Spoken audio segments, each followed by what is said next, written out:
हाय, hello, नमस्कार सर्वांना.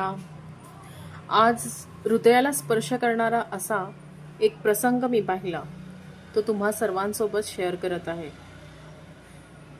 Bye dear, take care dear, bye, take care असे शब्द अतिशय जड अंतकरणाने एक व्यक्ती बोलत होती. त्या व्यक्तीचा आवाज ऐकताच मी मागे वळून पाहिले. ते शब्द तो आवाज, ते शब्द होते एका स्त्रीचे, कुणाच्या तरी पत्नीचे.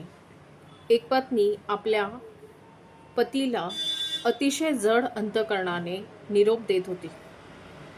त्या स्त्रीचे पती त्या स्त्रीचे पती कोणी साधारण व्यक्ती नव्हती, तर ती व्यक्ती आपल्या देशाचे संरक्षण करणारी व्यक्ती, एक सीमा सुरक्षा रक्षक होती. काही दिवसांच्या सुट्टी करता ते आपल्या कुटुंबाला भेटण्यासाठी घरी आले होते आणि आज त्यांची सुट्टी संपल्या कारणाने त्यांना आपल्या कर्तव्यावर पुन्हा रुजू व्हायचे होते. यासाठी ते निघाले होते. प्लॅटफॉर्मवर गाडी आली होती. काही क्षणातच गाडी निघणार होती.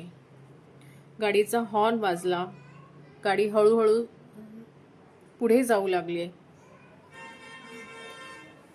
आणि पाहता पाहताच त्या दोघांमधला, म्हणजे त्या पती पत्नींमधला जो संवाद होता, जे अंतर होतं, ते वाढत चालले होते. ते अंतर इतके वाढत चालले होते की ते पाहून त्या पत्नीला अक्षरशः खूप रडू येत होते. गाडी प्लॅटफॉर्मपासून दूर जाऊ लागली आणि फार दूर निघून गेली. पण ती पत्नी स्तब्धपणे त्या ट्रेनकडे, त्या गाडीकडे एकटक पाहत राहिली होती आणि रडत होती.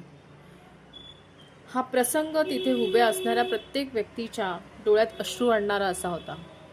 तो प्रसंग एका व्यक्तीला आपल्या कुटुंबापासून, त्यांच्या प्रेमापासून दूर करणारा असा होता.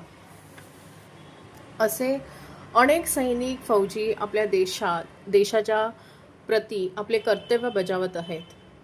ते आपल्या देशाच्या संरक्षणासाठी, आपल्या भारत मातेच्या संरक्षणासाठी आपल्या जन्म दिलेल्या आईवडिलांपासून, आपल्या पत्नीपासून, मुलांपासून दूर राहून आपल्या देशाचे संरक्षण करीत आहेत आणि आपल्या कुटुंबाच्या प्रेमाचा विरह सहन करत आहेत.